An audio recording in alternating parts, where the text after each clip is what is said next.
में जब से चुनाव हुआ है तब से दो चीजों का जिक्र करना बेहद जरूरी हो गया। एक संजय राउत के ट्वीट और दूसरा मुखपत्र सामना। देखिए, उद्धव ठाकरे सरकार बनने के बाद शिवसेना के मुखपत्र सामना में बीजेपी पर एक बार फिर से निशाना साधा गया है। सामना में यह लिखा गया है कि भगवा ध्वज से दुश्मनी मोल मत लो, दुश्मनी करोगे तो खुद का ही नुकसान करोगे। इतना ही नहीं, सामना में यह चेतावनी भी दी गई है कि सरकार अस्थिर करने की कोशिश ना करें, दिल्ली महाराष्ट्र की जनता के फैसले का सम्मान करें। तो अहम खबर, मुखपत्र सामना में बीजेपी पर निशाना साधा गया है। देखिए, जब तक सरकार नहीं बनी थी उसके पहले तक तो ये क्रम हम देख ही रहे थे, लेकिन सरकार बनने के बाद भी बीजेपी के ऊपर निशाना साधा गया है।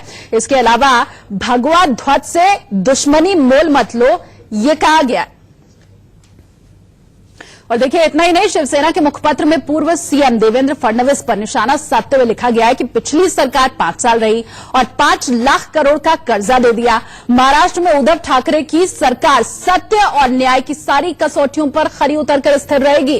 सीएम देवेंद्र फडणवीस पर निशाना साधते हुए लिखा गया है कि पिछली सरकार 5 साल रही और 5 लाख करोड़ का कर्जा दे दिया। महाराष्ट्र में उद्धव ठाकरे की सरकार सत्य और न्याय की सारी कसौटियों पर खरी उतरकर स्थिर रहेगी।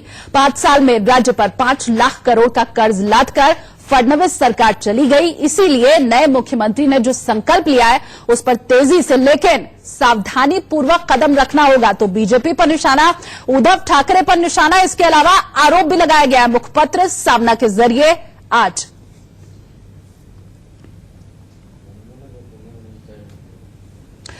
हालांकि आपको बताएं कि शिवसेना ने सामना में बीजेपी और फडणवीस पर तंज कसा है, लेकिन पीएम मोदी को उद्धव का भाई बता दिया है। सामना में यह लिखा गया है कि उद्धव और मोदी भाई भाई हैं। देखिए, लिखा गया है कि महाराष्ट्र की राजनीति में बीजेपी शिवसेना में अनबन है, लेकिन नरेंद्र मोदी और उद्धव ठाकरे का रिश्ता भाई भाई जैसा है। महाराष्ट्र की जनता ने जो निर्णय दिया है, दिल्ली उसका सम्मान करे और सरकार की स्थिरता ना डगमगाए, इसका ख्याल रखा जाए।